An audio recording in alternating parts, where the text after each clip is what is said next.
chairman's progress report kahapon tungkol doon sa findings ng Blue Ribbon Committee sa ginawang series of investigation sa flood control anomalies. Let us all welcome the Chairman of Committee of the Blue Ribbon Committee and Committee on Accounts, Senate President Pro Tempore Panfilo Lacson. Hi sir, magandang umaga po. Good morning, Sally. Good morning to all. Yung kahapon, synthesize lang namin yung partial committee report. No? Hindi talaga kasi kung lahat, alam nyo naman, more than 400 pages. So, yun. I'm ready for your questions. So, sir, after nyo na ma-present yung chairman's progress report, ano po yung expectation ninyo? Do you think there will be more Blue Ribbon Committee members na makukumbinsi na po na mag-sign doon sa partial committee report? Hopefully, kasi yung challenge is now on them. Ano? If they want to interpolate me, if they want to amend or introduce amendments, if they want to modify, or even if they want not to adopt the partial committee report, then they should sign and get on with it. Ano? Hindi pwedeng nakabitin forever. Kailan talaga mayroong conclusion. Now, the reason why I delivered the chairman's progress report and I did it via a privilege speech, kasi hindi naman pwedeng buuin natin yung buong report kasi napakahaba. Yung kahapon nga lang, partial committee report lang, pero hati na nga yun, yung tinapos natin as far as the 7th or 8th hearing, almost 1 hour na eh. So, you can just imagine kung full report, baka abutin tayong 2 oras sa sponsorship pa lamang. So it was done not without reason and intent. So, once you gathered enough signature, immediately, sir, i-report out nyo na ito sa plenary? Yes, hindi na yung ganitong parang synopsis or synthesis, kundi yung full content doong partial committee report. Para na sa ganon, maging mas productive at saka mas exhaustive yung deliberation, yung interpellation. So we can decide once and for all, at least the majority members of the Senate, not just the committee members, kung ano yung portions na i-adapt, kung ano yung portions na i-delete, or i-adapt or i-delete altogether. Pero sir, yung pinaka-highlights ng partial committee report, halos nabanggit na po yun doon sa chairman's progress report kahapon. Yes, yun yung mga distinct parts from the original. No? Pinili talaga namin yung hindi maapektuhan yung wholeness ng partial committee report. Kaya mga highlights yun. Particularly, kaya sabi ko nga, di ba, reform and referral package. Kasi kasama doon yung mga list of possible legislative proposals, like strengthening the Ombudsman and the DOJ. Sa Ombudsman, kasi ako coming from my previous life as sa law enforcement or as a law enforcement officer, hindi lamang yung parang preventive or yung parang remedial, kundi kailangan meron din punitive na aspect. In so doing, kung may punitive, it will serve as a lesson or warning to the others who may have the capacity or potential to commit the same crimes or the same misdemeanors. So sir, i-copy furnace nyo na ba yung Ombudsman at DOJ o nag-request na ba sila ng copy? That is the next move. Moving forward, pinaprepare ko na yung transmittal letter to the Office of the Ombudsman para ibigay sa kanila yung lahat, all the pieces of evidence gathered, documentary, testimonial, even the TSNs. Kasi at least now, it is a matter of public record because nailabas ko na via a privilege speech, so nasa record na yan. Whereas before, kung nakatago yung draft committee report at hindi naman nare-report out, wala. No? I might be violating some rules of the Senate. So, isa rin yung reason kung bakit minabuti kong i-report out by way of a privilege speech para magamit naman ng Ombudsman o ng DOJ yung mga iba na wala pa sa kanila.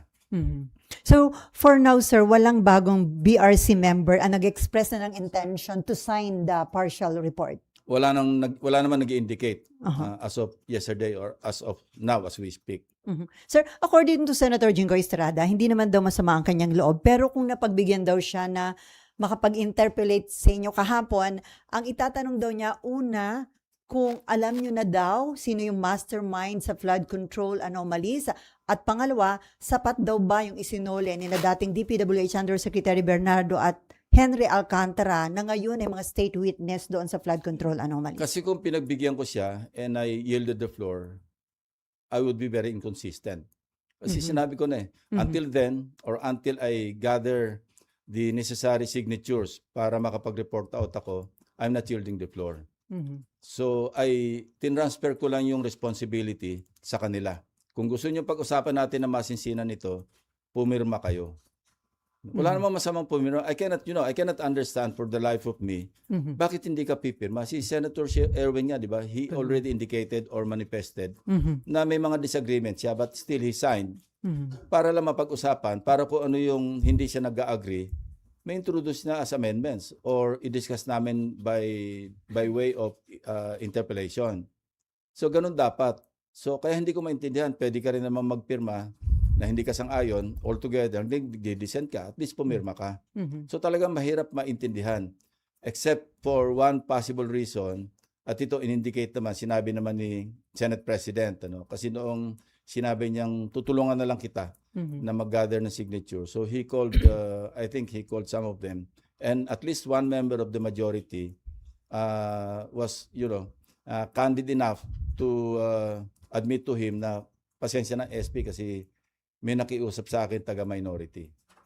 So I can just surmise, based on that response, na posible rin, I'm not passing judgment on any senator for that matter, particularly members of the majority bloc.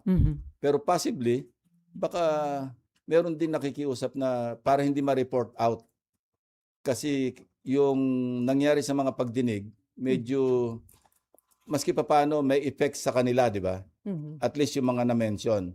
So kung i-report out pa ito, at mame-mention na naman, yun lang ang iniisip ko. Kaya possible na, hindi lang possible, talaga may nakiusap at least one from the minority, nakiusap sa at least sa isa sa majority na kung pwedeng wag magpirma. Before Mayan and Daniel, so sir, would you like to address yung sana itatanong sa inyo ni Senator Jinggoy? Alam niyo na ba yung mastermind at sapat na yung isinole? Sinagot ko naman siya nung meron kaming tete-a-tete doon sa sidelines, di ba? Nung tinabihan niya ako. Sabi ko, hindi mo naman mapipinpoint ang nag-iisang mastermind sa buong the whole caboodle, Dahil, well, sabihin natin merong mastermind sa isang lugar. Kasi ang tinaki lang naman natin, sinabi ko, microcosm, representative samples of the extent of corruption sa flood control projects like Bulacan First District Engineering Office at saka yung Oriental Mindoro.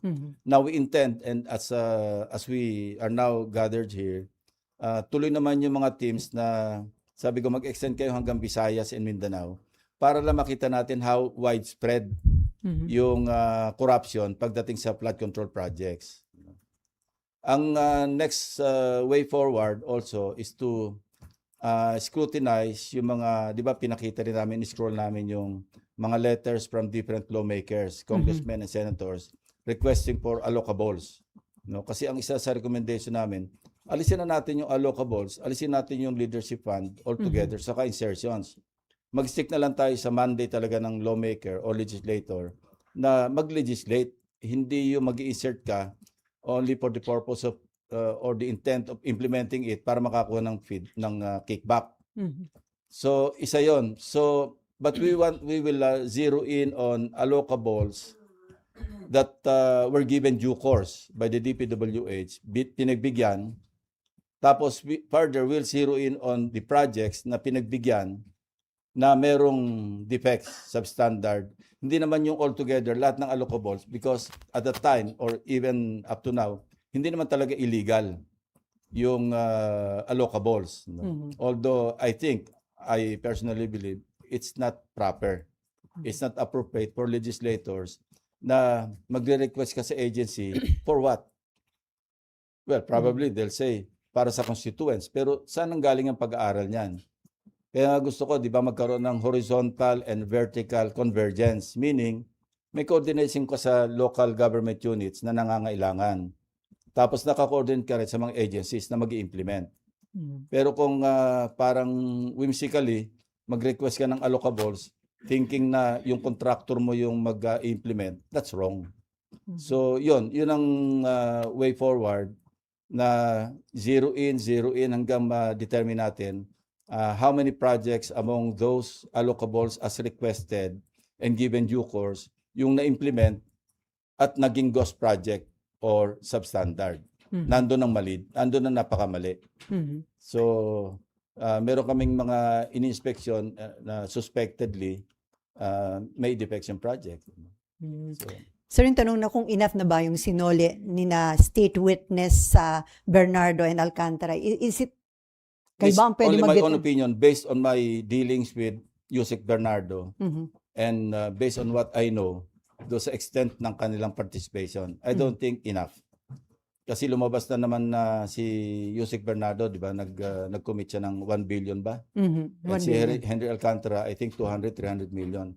I don't think those, yung restitution na yon enough.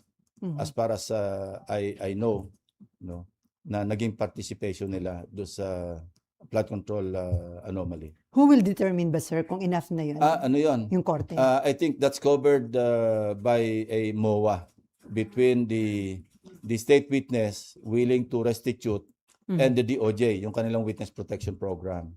So sila yung nag-aral doon. Pero sabi ko nga, kung ako yung masusunod, it's way below what should have been restituted or offered to be restituted. Okay. Mayan and then Danielle. Sir, balikan ko lang yung tungkol sa mga ayaw pumirma sa committee report ninyo. Sabi nyo, yung isa, candid enough to say na, kasi may nakikiusap. Sir, katanggap-tanggap ba yan na gano'n na lang, pag makiusap, hindi na lang pipirmahan yung isang legitimate document naman, sir, ng Senado? Human factor. And I understand. Sabi ko nga, while I disagree, naintindihan ko yung kanilang mga rason, whatever reasons they have, for not signing. Kasi lahat naman tayo, di ba? Merong human element within us. Hindi lahat ng tao napaka-rigid. Meron talagang flexibility somewhere. So, yun. While, sabi ko nga, hindi katanggap-tanggap, pero dapat intindihin natin. Kasi alam niyo naman sa Senate, matagal yung pagsasama. Maski pa paano yung human element, yung human factor, yung human relations, papasok at papasok. Sir, nasabi nyo na kanina na possibly because dahil may mga maapektuhang pangalan na taga-minority. Pero sir, yung nasa recommendation nyo, for ano lang naman, di ba? Preliminary investigation lang Yeah. naman. What Ano is yan? so bad about it, sir? Wala. Kasi sabi ko, hindi naman ito hatol, hindi naman ito final judgment. Katunayan, between February 11 and now until yesterday, may mga nag-develop na nga eh. Hinalimbawa ko nga si Senator Jinggoy, di ba? Dahil merong mga projects na attributed sa kanila, yung worth 355 million pesos. Tapos sinumpi na, I think, sinumon ng ombudsman yung ating LBRMO. Hindi nila makita yung direct link do sa insertion ng proponent, si Senator Jinggoy. So, in fairness to him, minensyon ko yung kahapon. Di ba na between February 11, kaya hindi final ito, there would be some or there may be some developments that could serve as a defense noong mga nabanggit dito. So, nilap namin, recommendation namin for preliminary investigation, further investigation, fact-finding investigation. Nandun naman lahat yun eh. It's up to the prosecutors ng DOJ at saka ng Ombudsman, sila mag-determine based on evidence na ipadala sa kanila at saka yung magagather pa nila kung sino yung papilan nila na information. May we ask, how's your relationship with these senators na kasama sa committee report nyo? Particularly sila Senator Shi, Senator Joel, Senator Jinggoy. Are you in Well, speaking terms or nagkakatampuhan ba, sir? I will not blame them, but I have a duty to perform. Kasi kung puro pakikisama na lang all the way, wag na lang tayo mag-hearing. Di ba? Maintindihan ko naman where they're coming from. Yung iba, parang hunos dili na bumate. Yung iba, hindi ako kinakausap. But Last na lang po for me. Sir, may we know kung ilang hearings pa and what is the possibility, sir, na makaharap pa si Zaldico knowing na nasa France nga siya, tas nag-iyan siya ng asylum? Paano po ba? we will await the decision of the French government kung magagrant yung kanyang asylum. It is now incumbent upon this administration to oppose the application for asylum. Kasi hindi naman hindi naman yun siguradong ma-approve eh. Even yung kay dating Secretary Roque, wala naman nakakasigurado na yung asylum mag-grant. Kasi kung ang best I think yung best case nila para mag-grant yung persecution. Pero kung ganyan, so challenge ito sa government to really vigorously oppose yung application for asylum. And if and when he is returned to the country, doon ko plano na i-confront siya doon sa mga Marines. Kasi after all, kung yung 18 Marines ang papatawag natin, nanggagaling lang naman yung sinasabi nila kay Saldico eh. So, there's no point. Pero sir, kasi 'di ba yung pag nag-apply siya ng asylum, habang hindi na bibigyan yon ng desisyon, hindi siya pwedeng pauwiin, sir, 'di ba? Yun yung sinasabi ng Yeah, French Saka hindi government. pwedeng arestuhin. So, I posited a legal question to my staff as we were discussing or preparing the partial committee report, the chairman's progress report. Sabi ko, scenario, what if in-invite natin si Saldico and he agreed and went to the Philippine Embassy in France. Doon siya nag-testify under oath. Question, kung merong mag-move to cite him in contempt of the committee, tapos may mag-move na i-place siya under arrest, can we order the embassy personnel to put him under arrest and detain him there? I haven't gotten a parang categorical answer. Sabi ko, pag-aralan nyo. Kasi it might come to that because since Saldico knows that he cannot be arrested by the French government, so but the Philippine government, and mind you, the Philippine embassy grounds in France or anywhere in the world, any country in the world for that matter, Philippine territory yun eh. And kaya nga inoobliga natin yung magte-testify na nasa loob ng embassy para may jurisdiction. Di ba yung sa mga commission on appointments na confirmation hearings, we require them to be present inside the embassy para maging valid yung kanilang testimony. But the question is, this is a different matter kasi merong possibility na mag-contempt at ma-order yung arrest. So, we're still studying that, yung scenario if it comes to that. Ngayon, kung merong police attaché or military attaché na naka-assign do sa French, sa Philippine Embassy o sa France, baka pwedeng doon i-detain hanggang that's outside the jurisdiction of the French government, di ba? French authorities, because he's being detained in a Philippine territory. But that's a good legal question to study. No? And wala pang nangyaring ganyan. So, unprecedented. So, pwedeng novel case ito kung darating sa Supreme Court. Kung valid ba na i-detain siya on orders of the Blue Ribbon Committee or the Senate President for that matter, habang hindi siya nagsasabi ng totoo or hanggang di nalilift yung kanyang warrant na i-issue ng Senate. It's under study.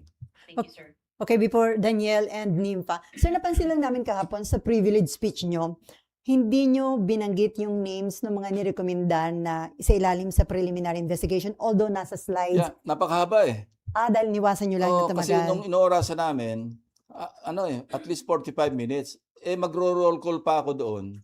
Sayang naman yung mga 10-15 minutes na guguguling ko. Pwede namang i-scroll. Bahala na kayong humabol. Magtrabaho naman kayo. Akala namin iniwasan ninyo na kahit paano mapahiya yung mga nandun. Hindi naman. Kasi kung ganun ang hindi ko i-scroll yun. Mm. Diba? Iano ko na lang, sabihin ko lang, there are some legislators, both from the Senate and the House. Gaganunin ko na lang. So, yun lang yun. Kasi mahaba, rin eh. Kakapagod. Hindi naman, nakakabawas ng boses eh, nakaka-garal-gal din eh. Okay, Daniel and then Nympha. Sir, pwede po pa-elaborate lang yung sinabi niyo kahapon para maiwasan yung contractor. Ano po yung nakikita niyo ngayong solusyon? Kasi knowing na Yung marami. beneficial owner, para hindi makapagtago under a corporate veil, Kasi, siyempre, hindi sila yung nakalista as directors. Pero kung magpapasa tayo ng batas na being the beneficial owner, na alam naman na maililing sa kanya yung contractor, yung corporation ng contractor, pwede na silang habulin. Basta malink lang, sir. Basta ma-prove na actually, ikaw may-ari niya, nilagay mo lang sa kamag-anak mo, nilagay mo lang kung sinong dami mo. Yung ganun. Sir, sorry hindi ko lang kung gusto niyo sagutin to. Pero may patutsada po kasi si Senator Marcoleta kahapon sa inyo, yung tungkol daw sa sinabi parang inahangaan daw niya kayo dati. And then parang nagbago daw kayo. Gumuho daw yung kanyang paghanga sa inyo. Alam Inilagay nyo, kayo sa pedestal.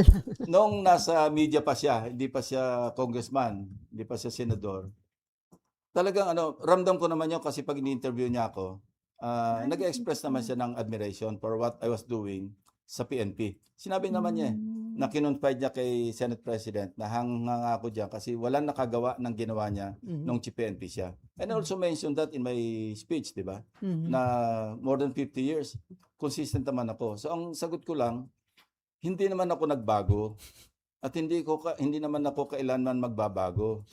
Ang nagbago si Senator Marcoleta kasi nawala siya sa hulog. Hindi na siya in sync with reality. Hindi ko alam kung bakit. Kasi alam naman natin, di ba, sa balik-taktakan, parang wala sa katwiran madalas. Sinabi ko na nga na until then, until I gather the necessary or the majority signatures, I'm not yielding the floor. Tatayo pa rin siya, sasabihin niya na unusual. Sana kung nag-aral siya, nagbasa siya sa Senate Archive, na hindi unusual yon. That's one of the usual occurrences sa Senate na any senator may not grant to be interpellated. Di ba nga minention si Senator Miriam, sponsorship speech, not even a privilege speech. Nag-co-sponsor siya sa reproductive health. Andito rin ako noon But she refused to be interpellated. Yun ang medyo unusual, may she rest in peace. Pero nag-sponsor ka, at least man lang, ma-interpellate ka. Pero that's still, bottom line, that's her right not to be interpellated. So what more a privilege speech? At saka sa akin naman, hindi naman absolute na ayoko magpa-interpellate. Gusto ko lang, mag-share tayo ng responsibility. Magpirma kayo, di-interpellatein niyo ako till the kingdom come. Pero so nagsimula ba na maging contra fellow niyo si Marcoleta nung palitan niyo siya as Blue Ribbon Committee Chairman? Simula nung kami, yun ang pinag-ugatan ng pagiging BFF namin dalawa. Parang, ewan ko lang sa akin lang ito, parang hindi niya matanggap na napalitan siyang Blue Ribbon. Kasi alam nyo, nung nagpo-form kami sana, nasa minority kami noon, kaming 5. Senator Soto, Senator Lawrence, Senator Mix, Senator Risa, and ako. Tawagan namin sarili namin sa Munting Pangarap, Mythical 5. Kami minority. But of course, before the session opened, yung 20th Congress, siyempre, kinakausap namin yung mga ibang pwede naming ma-recruit para pag open ng session, si SP Soto yung maging Senate President. One of them, si Senator Marcoleta. Dalawa lang yung kanyang parang non-negotiable. Blue Ribbon and Justice. Sabi namin, go. Okay. Kung makukuha ni Senate President, that's yours. Kaya ko lang naman ako sabihin natin na nag-speculate na ba kayo ng sama ng loob niya.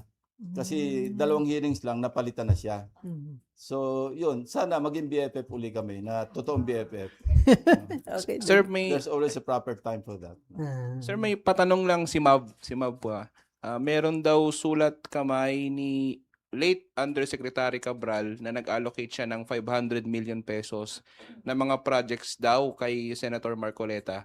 Bibigay raw ito sa ombudsman. May iba pa ba raw bang evidence versus... Actually, meron pa. Kasi sabi ko nga, yung request for allocables, although sa tingin ko, hindi proper, pero hindi naman illegal.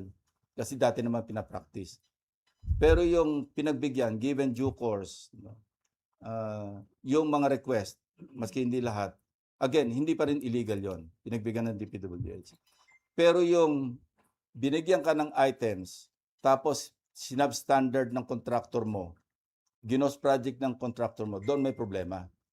So yun ang hihimay namin. So di ba there's this story, mind you, na when he was chairman of the Commission on Appointments Committee on Public Works and Highways, siya kasi nag-confirm kay Secretary Bonoan And I heard this from other congressmen who were then members of the CA and until now, Mhm. members pa rin ng CA. Nung nilabas ko yung merong isang congressman na nambukol sa mga kapwa nila congressmen, actually lumapit sila sa akin nung may CA kami. Mhm. They're egging me. Tuloy nyo yan, Senator. Mm. Kasi kami yung mga nabukulan. Oh. So, nabukulan sila I will ni... not mention any name, pero yun ang sinabi nila. Pero saan ang bukol yung BFF mo? Meaning, no, I'm not Okay. wag nyo na akong dalhin doon. Basta Okay, sir. ito yung facts, as narrated to me by some congressmen, Mhm. na dahil kino-confirm yung DPWH secretary, bigyan nyo kami ng projects. At hindi lang ako, kasi marami kami rito, 12 kami rito sa panel ng CA. CA. Actually, 1.5 billion daw yung hinihingi. 500 lang yung binigay. Tapos nakanganga yung mga ibang kasama sa CA kasi wala naman nakuhang project. So sir, may mga documents tungkol doon? Hindi, I'm not, ang sabi ko nga, titingnan natin baka mayroong mga substandard at sa ghost do sa mga items, sa mga projects na pinagbigyan, na-implement. Doon tayo pagpo-focus. Kasi sabi ko nga, yung allocable, nasa recommendation pa lang ng committee yon na i-abolish na natin yung allocables. Kasi ito yung dating pork barrel na renamed, rebranded. Diba? Sa halip na pork, naging leadership fund, naging allocables, naging insertions. Yung insertions, matagal nang ginagawa. Yun na rin yung pork barrel eh.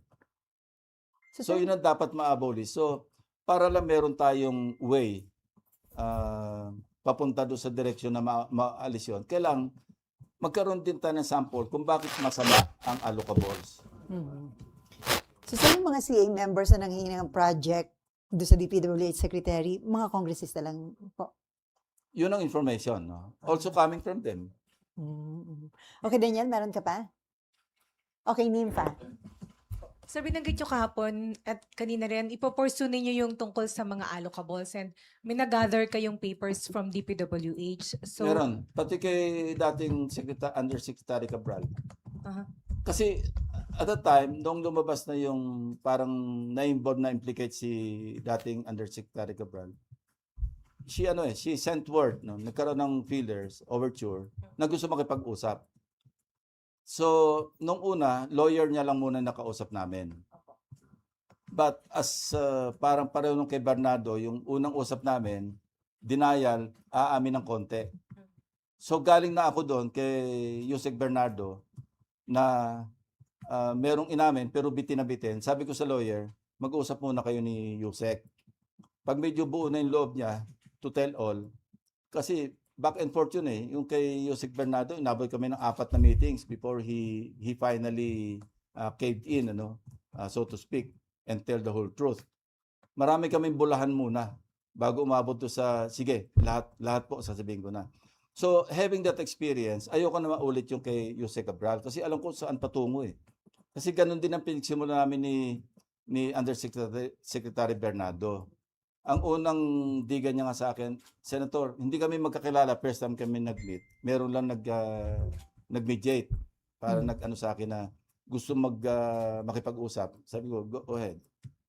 Ang unang sinabi niya, ako, Senator, hindi ako nagmamalinis. Kasi siyempre, pag birthday ko, pag Christmas, nare-regaluhan ako ng 100 million. Di ba parang bigay, pero parang bitin. Kasi, can you imagine a birthday gift na 100 million cash? Mukhang that tells you something or that tells you a lot. Yung kay Yusek Cabral, halos ganun din ang umpisa. So sabi ko, kausapin mo nang mabuti at pagkabuo na yung loob niya, mag-usap tayo, isama mo siya. But unfortunately, hindi na kami umabot doon. Kasi nga, di ba? Opo. So sir, yung documents po pertaining to allocables ay Meron kami. opo, ano yun sir? Handwritten or Merong handwritten. Yung pinakita rin doon sa in-scroll, di ba? Na malinaw naman care of eh. If you were able to catch that, di ba? So yun po yung ite-trace sir kung nabigyan yung pondo na yon at kung Hindi. ghost or... Kung napagbigyan, obviously, napagbigyan, care of na eh. Opo. Okay. Ngayon, yung projects na yon may listahan. Gusto naming malaman, baka merong ghost doon. Yun ang mali, yun ang illegal, yun ang criminal.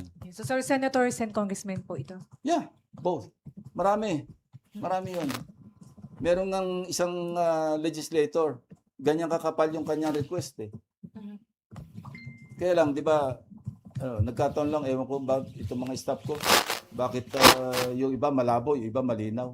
So, ito po yung ididig further. Ito yung we'll look into it further, na kung merong mali. Sabi ko nga, zero in, zero in. Kasi kung allocable per se, hindi naman illegal, hindi naman criminal kasi practice nga eh. And then, sir, balikan ko lang po yung sa mastermind. Meron ho ba kaya nga talagang mastermind dun sa flood control scam o kanya-kanyang I lakad po think ito? bawat region or bawat district engineer, merong mastermind. Pero yung Like for example, di ba testimony ni Henry Alcantara, sa Bulacan First District Engineering Office pa lang, ang nai-allocate ni Saldico, 35 billion. Kaya nga nakiusap siya, hanap po kami dyan sa karating probinsya, yung ibang mga DEOs, kasi baka ma-obvious na tayo na lumolobo na dyan sa Bulacan. So yun, so sino mastermind doon? So, ibig sabihin, sir, mastermind sa Walang bawat overall baluarte, mastermind.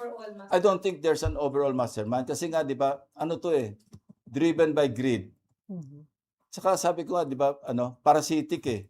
Para bang walang tigil na ng but merong organized na grupo, pero within a certain agency, within a certain district engineering office, like the Bulacan. Yun, talaga sindikato yun. Kasi meron, sir, as we know, merong gustong antumbukin, sir, yung former speaker hanggang kay presidente, yun ang gustong Well, if tumbukin. they have the evidence, present nila. Magdala sila magtrabaho rin sila na maghanap sila ng ebidensya kung sinong gusto nilang tumbukin. Ako, wala akong gustong tumbukin. Dumarating sa akin yung mga nagre-report. Siyempre, papatulang ko yung kung merong sense. Kung wala naman, ini-ignore ko na lang eh. Ang dami nga mga sumusulat sa amin eh. Nagre-report. Pero makatotohanan ba? Is it worth our time, our effort? Kung hindi, but we spend time verifying or validating. Kung wala namang silbi, ba't sasayang mo yung oras ng komite? Apo. And then, sir, isa na lang. Sir, yung tatlong kasamahan po ninyo, tatlong incumbent senators recommended for further investigation for possible cases. Hiningan po ba sila, sir, ng comment or are you encouraging them, giving them a chance para sumagot din, para sa possibility na Yeah. mabago pa yung recommendation? Of course.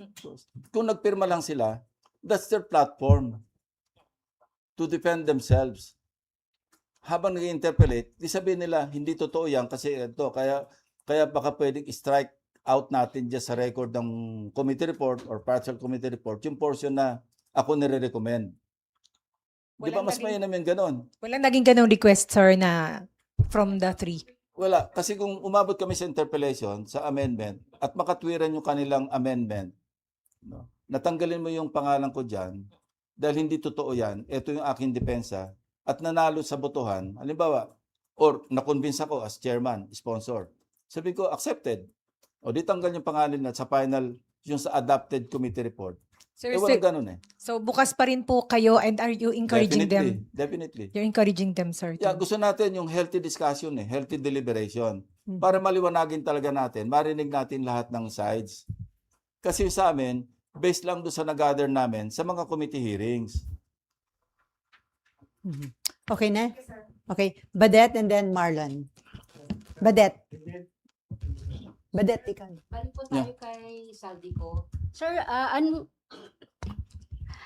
ano pong nakikita niyong kakulangan ng government sa pagkikipag-coordinate sa Interpol? Kaya malaya pong nakaikot-ikot si Saldico sa iba't ibang bansa. Too late the hero. Masyadong delayed yung reaction.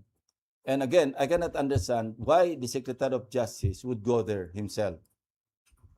1 week or how many days later, after the discovery na si Saldico was apprehended by German authorities and turned over to the Czech Republic authorities.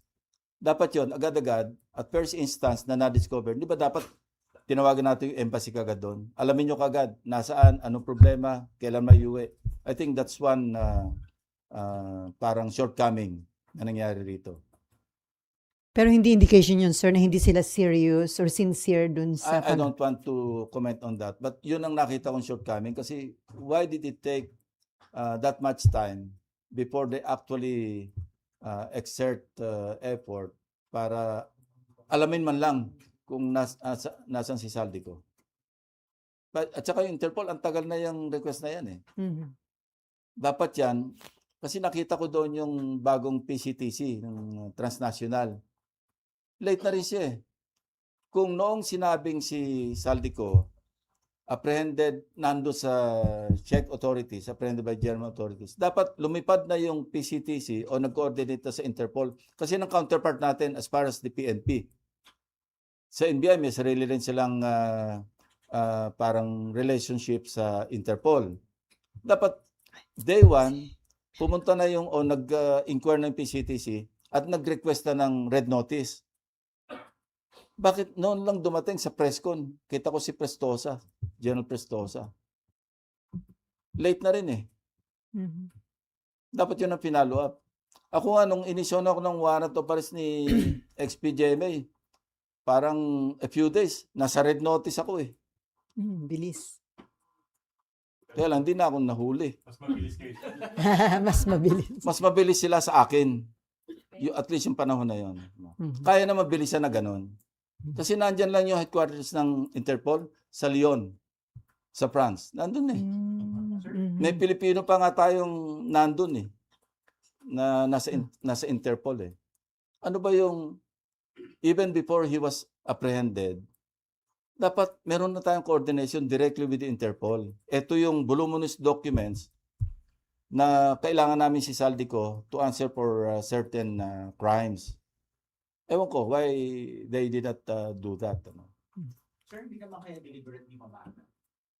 Hindi ko alam, basta't mabagal. Mhm. Hindi natin masabi kung deliberate, sir. Yes, sabi ko alam, basta't mabagal. Hindi natin alam kung deliberate o hindi. Okay. Okay ka na ba, Ded? Marlon and Merrimon. Sir, yung may binabanggit kayo kanina na tingin nyo masyadong mababa yung kung ano yung ipinangako ni Alcantara at saka ni Yusek Bernardo Yeah. ibalik. Tingin nyo, sir, mga magkano dapat for you maging acceptable? Hindi ko ma-second guess kung ano yung amount mismo, pero yung as reported, kasi alam naman natin yung kung magkano yung pinangako nilang i-restitute. Ano? Yung 1 billion kay Bernardo, maliit yun. Yung 200 o 300 kay Alcantara, maliit yun. And should the DOJ set a deadline for them to Well, return the money? Alam mo, mahirap namang pangunahan natin kasi sila yung nag-negotiate. DOJ did their own due diligence. Mhm. Baka yun ang findings nila. Sa akin, sarili ko lang yon. Based on my, dealings with Bernardo and Alcantara. Particularly Yusek Bernardo. Basta sa akin lang, in my own judgment, I may be wrong, I may be correct. Sa tingin ko, maliit. Sir, last week, sir, na-interview si former Governor Chavit Singson and he was saying na tinuturo niya po kayo na alam nyo kung sino yung mastermind. I'm not Superman. oo. Asa lang ako ba sa yun? mga resource persons. Hindi ko Mhm. alam kung sino mastermind. No? I think that's speculative. Mhm. And then he was saying na kapag hindi siya inimbitahan ng Blue Ribbon, ibig sabihin may pinagtatakpan. Well, that's what his can you say? opinion. But I'm saying, wala. Open naman ako eh. Di ba lagi naman ako open? Pero mag-present ka na, huwag niyo sayangin yung oras ng komite. Kung meron kayong pinanghawakan, pwede kayo mag-attend. Look, we requested him to send or submit his draft affidavit. Yun lang ang request namin eh. Hindi Wala pa naman rin. nagsasubmit. Sir, Kasi ayoko na maulit yung kay Orly Gutesa na doon mismo sa hearing, kino-coach. Ang pangit ng pangitain eh. Mhm. Mas maganda yung pulido, may hawak kaming o kung sino man ng draft affidavit para tukoy na yung tanungan. Hindi yung nawawala yung page. Tapos iko-coach. Di ba ang pangit sa public? Sir, the special panel of investigators po ng Ombudsman has already recommended the filing of plunder and other criminal charges against Saldico and then former Speaker Yeah. Martin Romualdez, identifying them as masterminds of this scam. Well, probably they have the evidence to, Yeah. to support their case, ano. Pero it's up to them. And Kasi hindi naman limited. Marami kami nasubmit sa ombudsman. Katunayan, yung dalawang privilege speeches ko pa lang, pinauna ko na yung yung file. Binigay ko na sila eh. DOJ, ombudsman, pinauna ko na doon. Hindi pa si Ombudsman Remulla, yung acting pa lang noon, yung dating Deputy for Visayas, siya yung si acting. Vargas. Yeah, he was here during the budget deliberation. So, dumaan sa office ko, sabi ko, kasi I learned from the AMLAC that they cannot initiate freezing of assets and bank accounts until or unless merong formal complaint na nakapile, at the very least. So, sabi ko kay Acting Ombudsman Vargas, sabi ko, bibigyan namin kayo nito para at least maidakit nyo para meron na kayong ground to request AMLAC para mag-issue ng freeze order o mag-request sa CA ng freeze order. Ganun ang nangyari. So even noon pa, hindi ko rin alam yun eh. It was only during our, my conversation with the AMLAC, Executive Director Matthew, at the time, David, nasabi niya, sabi ko, ano ba yung requirement nyo para mahabol natin kasi naghahabol tayo rito. Kasi this is out in the open and baka maalis na yung mga assets. Sabi niya, at the very least, we need a formal complaint na nakadakit sa DOJ or sa Ombudsman. So knowing that, ako yung nag-initiate pa nga kay Acting Ombudsman Vargas, eto yung file, idakit nyo na complete. Sabi niya, bukas na bukas idadakit ko ito. At saka, isa daw po sa ginamit nila yung testimony ni Gutesa and then yung sinasabing 18 former Marine Sabi ko, personnel. that's our call. But That's our should this settle the concerns, questions regarding the credibility of those people?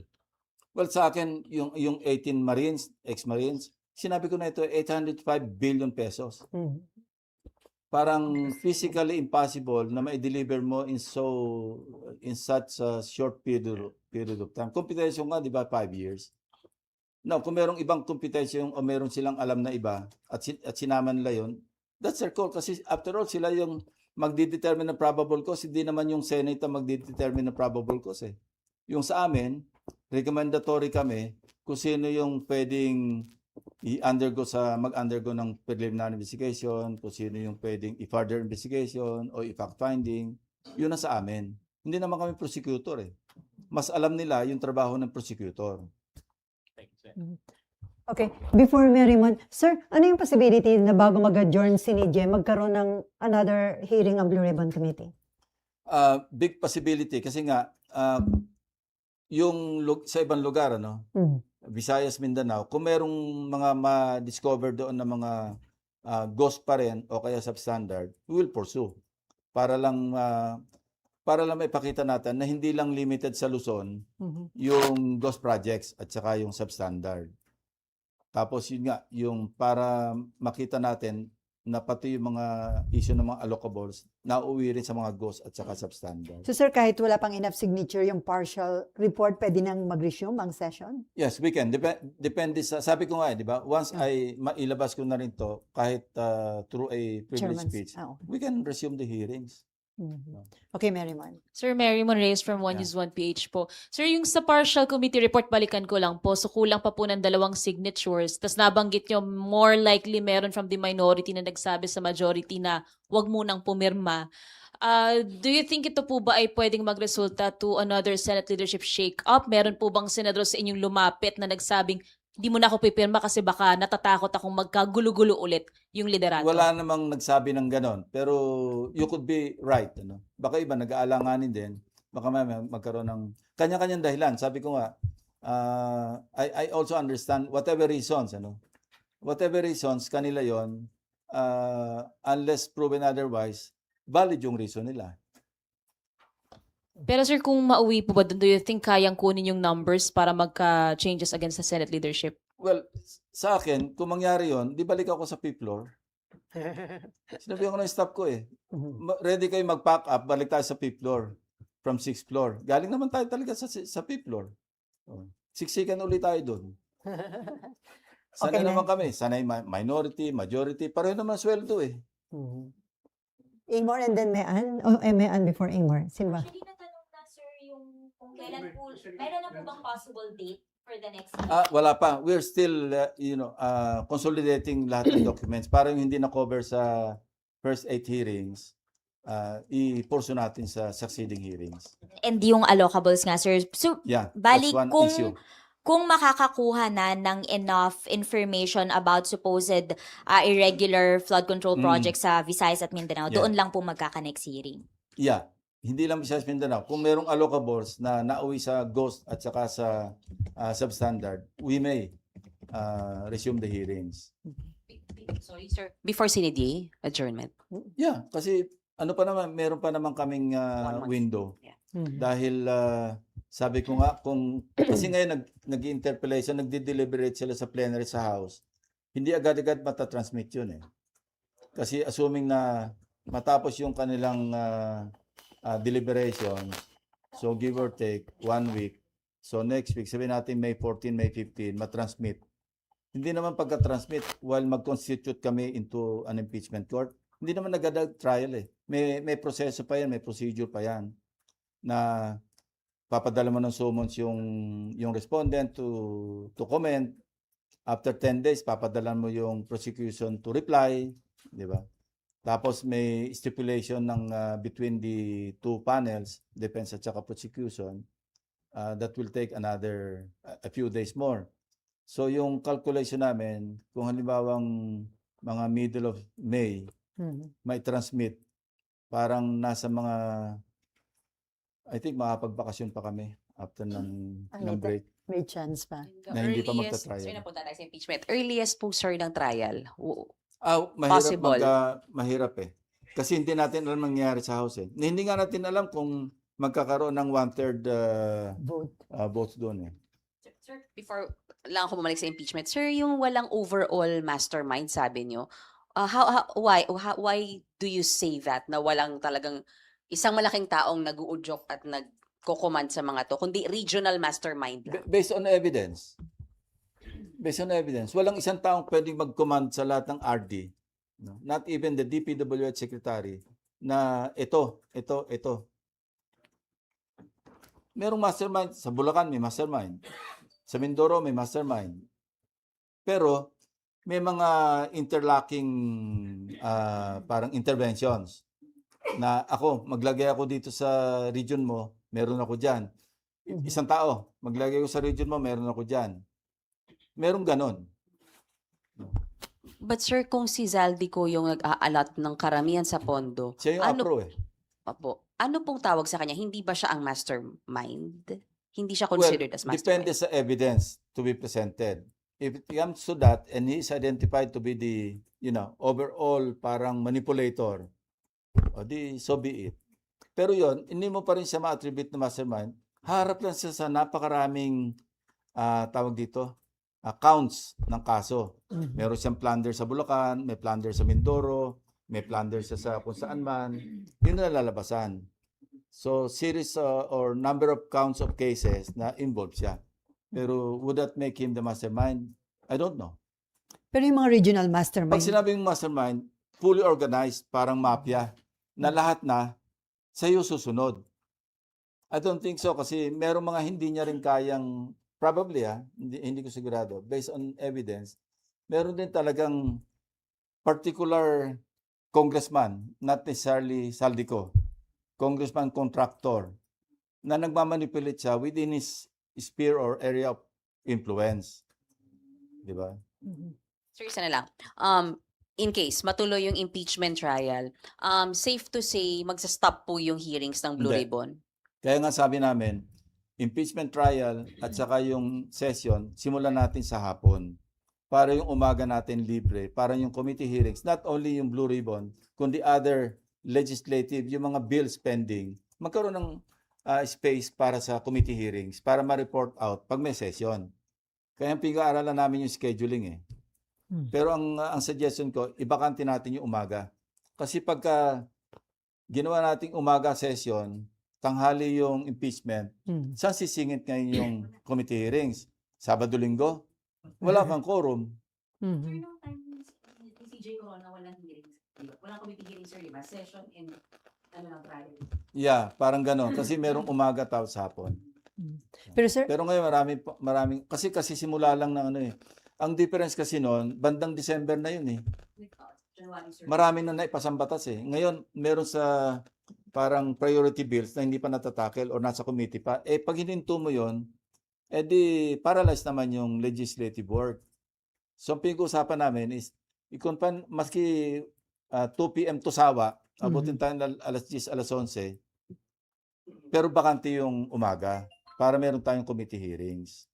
pero so nakikita nyo na magiging smooth yung proseso dito sa Senate considering na si Senator Robin Padilla, sinabi niya na role ng minority yung kumontra. So yung pag-convene pa lang sa impeachment court, sa tingin nyo may mag-a-attempt na Ina-expect naharangan? na namin yun eh, na even yung convening of the Senate As impeachment as court. an impeachment court, Mhm. i-objectan yun eh. Expected na yun. Merong, Kasi nag-express na sila eh. Mhm. Di ba, ang unang-unang nagsabi nga niyan, di ba? Kukwestiyonin ko muna yung basihan, yung basis ng articles of impeachment. Mhm. Pwede ba yun? Something like that. I'm not sure kung yung pag-paraphrase ko accurate. Mhm. Oh.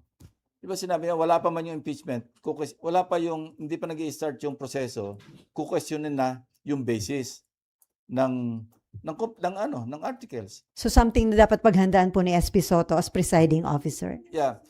We're planning to, kasi si Senator Zubiri, majority leader, hindi rin lawyer. Mhm. So we're planning to appoint an impeachment manager. Tingnan namin si Senator Kiko para lawyer. Mhm. Total, BFF din naman siya ni Senator Marcoleta. Not in the same degree, not in the same category. Pero BFF din naman sila eh. Anong role niya? As impeachment. Hindi, parang siya yung, alam ba, may mga question of law na pwedeng interpret. Mhm. Kasi kailan kabisado mo yung rules of court, di ba? So, although, ang mananaig dito, yung rules of impeachment. Mhm. Suppletory yung rules of court. So, mas mainam na yung merong lawyer do sa, si SP hindi rin lawyer, nagka-crash course nga siya. Mhm. Pero mas mainam na yung lawyer na sanay sa trial. Oh. Mhm. Para more or less, masisingnalan niya man lang si SP na yung objection would be overruled or sustained, Mhm. di ba? Mas maganda na yung gano'n. So, hindi pa namin na i-take up to sa majority or sa buong Senate. Suggestion Pero pa kami lang na yun, sir. nag-uusap, sinuggest ni Senator Zubiri. Mhm. And nandun ako nang nag-suggest siya, si SP, amenable siya. Sabi ko, I also agree kasi kailangan natin talaga, merong legal mind Mhm. na talaga yung lawyer na nandiyan. Kasi tayo, mga abugago lang naman tayo na pamisa-misa nakakatsamba. No? Kasi sa majority, isa lang po abogado, sir, di ba? Senator Kiko lang. Si Sa majority. Santopia. Ay, Opia. Ay, okay. Marlon and then Daniel and then Merriman. Kasi hindi naman pwedeng, parang walang majority leader naman sa impeachment court eh. So, ang sinabi ni Senate President, pwede tayo mag-designate ng impeachment manager na senador.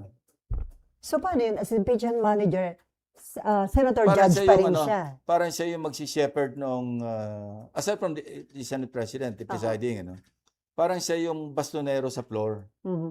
Di ba? Pero parang majority leader. De facto, parang gano'n. Pero Senator Judge pa rin siya. Of course, of course.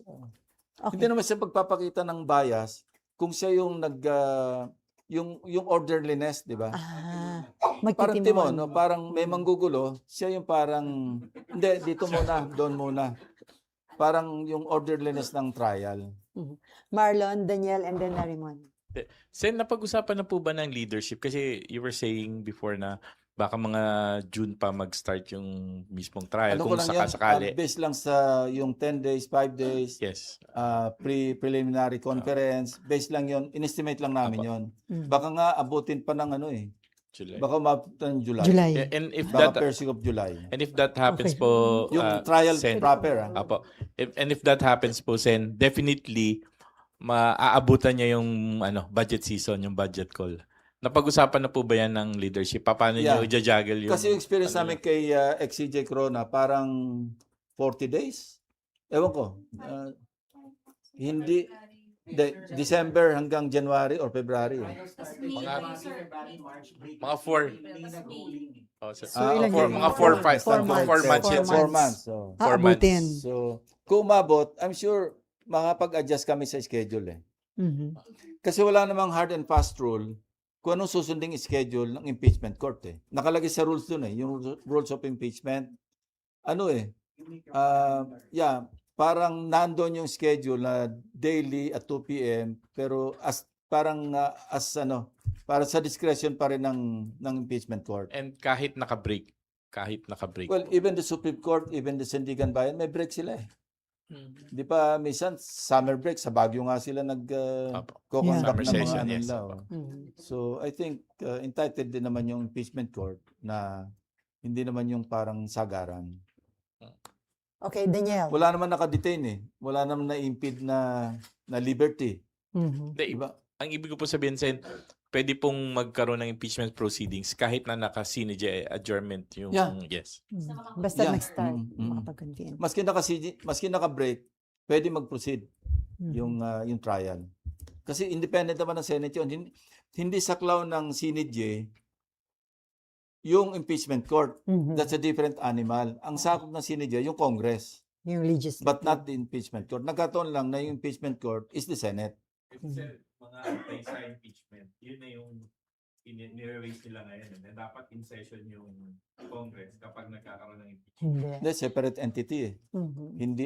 Hindi bound ng rules of the Senate Mhm. ang impeachment. May sariling rules ang impeachment court eh. Sir, basta makakonvene kayo within the session month as impeachment Yeah, court. yun nga. Kasi pinag-usapan din namin yung definition ng fourth wheel. Ano? Ang sabi naman ng Supreme Court doon, Reasonable. depende sa Senate kung anong definition nyo ng fourth wheel. Mhm. Gano'n naman ka-liberal yung kanilang, di ba? Ang sinasabi lang doon, being a co-equal branch, which is the Senate, bahala kayo mag-interpret. So, Parang gano'n ang tenor ng Sir, part ng proseso yung i-invite yung prosecution and then ipipresent nila yung articles of impeachment sa session ng Senate. Hindi, yan, Hindi na. reply. Oh. So, papadala mo ng summons yung respondent, sagutin mo. Kasi pag nandito yung articles, yun na nga yung pinaka-complaint kumbaga sa Mhm. kumbaga sa Kasi court, diba? pages din, di ba? Parang may in-invite from the prosecution kasi Sir, mag... Sir, sorry, Okay din. medyo hypothetical yung tanong ko. Pero since sinabi niyo na pinaghahandaan niyo yung mga eventualities kung may tumutol na mag-convene, paano ba yung mangyayari nun, sir, kung sakali talagang may tumayo, pagbobotohan ba yun? Kailangan pa bang pagbotohan? Di ba the House? Lagi. Ganun ang So may democracy. chance na hindi makapag-convene, sir? Kung matalo sa botohan, edi paano magko-convene kung ang rule ng impeachment court wag mag-convene. So, walang impeachment. Pero sir, di ba trabaho niya Let's mag-convene? cross the bridge when we get there, Kasi sabi nga hypothetical eh. It has not happened yet, but in any eventuality, we should be prepared to tackle that. Kasi pwedeng mabot ulit sa Supreme Court yan eh, kung sakaling magkaroon ng ganyang usapin. So, pero tama yung sinabi nyo, duty yan eh. Constitutional. Constitutional duty, as a matter of fact. Sir, sorry. So, yung mag-o-object, sir, dapat may matinding argumento kung bakit nag-o-oppose. Yes, and he or they must be able to convince the majority to vote in their favor. And kung gano'n ang mangyari, it's on them na sila yung sumagot sa taong bayan kung bakit ayaw mag-convene. Pero, Yung minority na talo sa botohan, wala namang magagawa yun eh. Kasi majority nga yung nagro-rule eh. Mary Mon, okay. Pero sir, kung maulit yung nangyari last year, magkaroon ng ruling ng Supreme Court. May president na kayo last year, sinunod nyo yung ruling ng Supreme Court. Yeah. Ako, ganun ang attitude ko eh. That will have to be followed again kung maulit yung nangyari. Kung TRO, pag-uusapan namin. Pero kung Kung Kung Susundin. susundin namin yung TRO o TRO. hindi. Kung void, pending yung petition, I don't think we should stop based on a pending petition before the court. Hanggat walang ruling. Kung may temporary restraining order, which I think is unlikely, no? Mhm. Pag-uusapan namin whether to follow or to comply with the temporary restraining order or not. No? Remember, impeachment court, final yung, hindi nga appealable yan sa Supreme Court eh. Mhm. So we have our own rules. We are sabihin natin, co-equal. So, pero pagbobotohan namin yung committee aro, sundin ba natin to o hindi? Mhm. Sir, yung convening, kapag may nag-kontra, i-divide yung house, hindi ba, sir? In-anticipate namin, may magkokontra. Yes, sir. Pero, sir, kailangan ba i-divide yung house? Hindi po ba automatic na dapat mag-convene kayo kasi trabaho nyo po yun, even if may magkumontra? May motion eh. Kung Dapat motion na i-resolve. wag i-convene, sa botohan mauwi yun.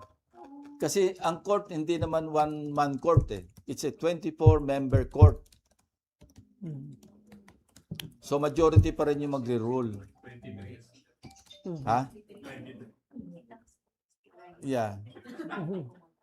So sir, yung kinakailangan yung budget for the conduct of impeachment trial, More than sufficient? More than enough? May Hindi. 27 million pa eh. pero sabi ni SP, 12.6 million lang ang kailangan nyo ba yung sinabi ng... Estimate niya siguro. Pero Mhm. merong appropriation na 27,544,000. Nagastos yung 512. Mhm. So meron pa more than 27 million. Mhm. Ano na yung kape, tinapay, yun lang naman eh. Yung robes, nabili na eh. Mhm. Sir, this early, si Senator Amy Marcos, Kung impeachment. this early, Senator Amy Marcos may sinasabi na parang may banta ba ng pananakot, yung AFLR, yung budget para sa mga project, and then kakasuhan sa ombudsman. So, Ayoko na mag-comment doon. pero possible yung ganun, sir. Kasi sa House, di ba, may sinasabing may cash involved, may pang-pressure. Hindi ko alam. Kasi sa akin, wala nag-o-offer. Yun na lang ang personal knowledge. Mhm.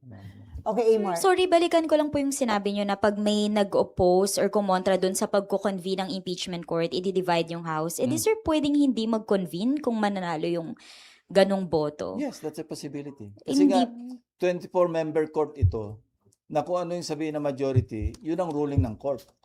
Mhm. Hindi siya magiging unconstitutional, sir, Well, since... kung hindi pa convene yung impeachment court, we will rule as a Senate. Di ba? Hindi pa impeachment court eh. Mhm.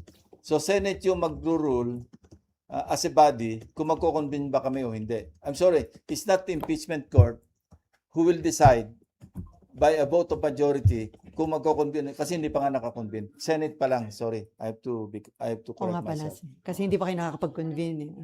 Yeah. Di-divide talaga. Hindi siya magiging unconstitutional, sir, or baka ma-open to Well, possible yun ang magiging questions. argument ng mga hindi papayag na hindi mag-convene. Yung constitutionality noong argument na dapat mag-convene. Because sinasabi ng Constitution, mag-constitute kayo as an impeachment court. Forthwith. Mhm. So kung gano'n na mangyari, sir, tao na lang yung huhusga sa mga bumoto para huwag Well, pwede may magdala ng case sa Supreme Court. Magruruling ng Supreme Court, kailangan mag-convene kayo. Or hindi. Depende. Okay, Sila yung final arbiter. Remember, they're not dealing with the impeachment court yet. They're dealing with the Senate. Di ba? Okay, may pahabol, Camille? Senator, after the privilege speech po, what do we expect? More hearings ba? Magkakaroon ba kayo ng recommendation fund? Or yung refund yung mga nakuhang pera, sir? Nandun na. Ginagawa na nila. And how about, sir, yung lifestyle check? Nandun na rin yun. Magre-recommend din Ginagawa po na rin kayo? yun ng ombudsman. Thank you, sir. Yeah. Sir, may pahabol, sinimpa daw. Pa-clarify, kasama bang i-recommenda sa ombudsman na imbestigahan si Marcoleta? Depende. Sa ngayon hindi kasi pero kung yun nga merong ghost tapos ma-attribute sa kanya, kung meron siyang participation doon sa mga kung magkakaroon ng ghost or substandard, Mhm. he should be treated in the same manner Doon sa iba. na natrato ibang senador, ibang congressman, di ba? Wala nang special dito. Okay, Mary Mon. Sir, ibalik lang po dun nga sa committee report. May ilang questions po kasi nagsasabi bakit daw pipirma kung partial pa lang yung committee report. Ano ba sir yung kahalagahan na mailabas na muna ito before continuing yung hearings ng Blue Ribbon? Importante kasi sa haba, yung complexity saka yung yung lawak ng sinakop ng investigation, minabuti kong hatiin eh. Kasi imagine kung tatapusin natin lahat, baka abutin tayo ng 1,000 pages. Tapos mas maganda na yung i-parcel mo para get done with yung na-cover, tapos yung susunod na page, edi i-absorb na lang o masubsum na lang yung partial committee report doon sa main committee report, di ba? Yung pag-uusapan na lamang doon sa final committee report, yung natakel after the partial committee report. Subsum na lang yun. Natakel na yun. Okay, last question from Net25. Good morning, Senator. Mar Gabriel po from Net25. Sir, anong chance na mapadalo na natin si House Speaker Romualdez sa next hearing? Hindi, iniimbita naman natin siya eh. Pero may interparliamentary courtesy nga, di ba? Na ayaw kilalanin ni Senator Marcoleta. Time-honored nga yun. Maski sabihin pa natin pilitan, dadali namin kung gawin din sa amin yun. Di ba nagkagulo na yung Congress? Away na yung House at saka yung Senate. Saka hindi lang naman, sabi ko nga sa privilege speech, hindi na lang ito practice. Matter of principle. Because nakasama nito sa isang Supreme Court ruling na dapat i-honor yung umiiral na interparliamentary courtesy. Sir, ang sinasabi ni Sen. Marcoleta kahapon sa manifestation niya, hindi raw tama siguro na bigyan pa ng kortesiya kung taong bayan ay tinuturing yung boss ang binastos na ng mga dapat Hindi ko imbitahan. makuha yung gusto niya sabihin. Alam mo, kaya nga sabi ko kanina, wala sa hulog eh. Hindi ko makita yung katwiran niya. Sinabi na nga merong time-honored tradition na mulat sa pool na nag-open yung Congress, na andyan na yan. Bakit natin sasalungatin yun? Ngayon, kung gusto niya magpunta, in the same manner that Congressman Chanco and Congressman Libiste appeared voluntarily, then gawin niya. Kung gusto niya, siya humila kay Speaker Romualdez dito. Thank you, sir. Dali niya dyan sa committee hearing. Sir, before we end, humihingi na update si Mav Gonzales tungkol sa Senate building, new Senate building. Ganun pa rin, September 2027. The thing is, ang problema, ang umiiral na US dollar peso exchange rate sa assumption, even sa DBCC, 58 pesos to a dollar. Nasa 61, 62 na tayo ngayon. So merong may effect yan sa cost. So sabi ko doon sa staff, sa team, sabi ko baka pwedeng hintayin nyo muna na bumaba yung presyo ng gasolina, ng krudo, baka sakali bumaba yung... Look, yung ating foreign debt lang, which constitutes 30%, kasi 30-70 yan eh. Domestic debt, 70%. Yan ang ceiling eh. 30% yung foreign debt. Lahat ng foreign debt natin, dollar denominated. So doon pa lamang, kung ang ating national debt nasa 18 trillion pesos. Kunin mo yung 30% doon, that's 600, or that's 6 trillion, di ba? So yung 6 trillion pesos, i-convert mo sa US dollars. Tapos kunin mo ngayon yung differential na 3 pesos per dollar. We're talking here of, baka nasa mga 300 billion pesos na yung nalugi kaagad, na wala tayong ginagawa pa, tumaas na yung utang natin ng 300 billion pesos. If my math is correct, kasi 30% of 18 trillion, assuming na umabot tayo sa ceiling na 30% sa foreign borrowings, so that's 6 trillion. Yung 6 trillion, i-convert mo muna sa dollar, tapos kunin mo yung differential na 3 pesos, kasi between 58 and 61 or 62, 3 to 4 pesos eh. Daang bilyon na kagad yung nadagdag sa utang natin, even without us doing anything or borrowing anything more. Ganun gagrabe yung situation natin. Now, kailan magbubukas yung Strait of Hormuz? Hindi natin alam. Mabuti na lang yung UAE nag-express na sila ng exit na sila sa OPEC. Now, ano yung implication sa oil price? Kasi yung OPEC, ito yung nagko-control ng production. UAE hanggang 3.1 million barrels lang kayo. Pero nag-exit sila and their capacity is abot sila hanggang 5 million barrels a day. So merong extra. So kung hindi controlled yung production ng oil worldwide, meron tayong balancing factor na bumaba yung presyo ng oil kasi supply and demand, di ba? Mhm. So mabutin lang, parang blessing, if we may call it that, na yung UAE mag-exit sa OPEC, I think, Oo. effective May 10. Mhm. So magandang development yon. Ngayon, ang tanong lang, saan sila dadaan? Dahil sarado yung Oh. Strait of Hormuz. Mhm. Teka, Okay, sir, okay pahabol na. na lang daw ito kay Mas Baby pasado Lynn. na pala. Sir, so critical daw ba na solid yung majority block sa Senado to make sure na makakamaster kayo ng enough votes para makapag-form bilang impeachment court? Ngayon po ba sa tingin ninyo solid daw yung number ng majority? Sa ngayon, tingin ko solid. Wala namang ugong-ugong eh. Mhm. So kung solid, may enough numbers kayo naman kung ditong magbotohan? sikretong kudita eh. Sa Senate eh. May ugong muna. Kung mangyayari, mangyari. Kung hindi, hindi. Pero tiyak na uugong muna. Kayo lang. Naku, kayo pa. So kung solid yung Wala lang. majority, may enough numbers kayo Pwede para... solid ngayon, bukas hindi. Mm. Depende yan eh.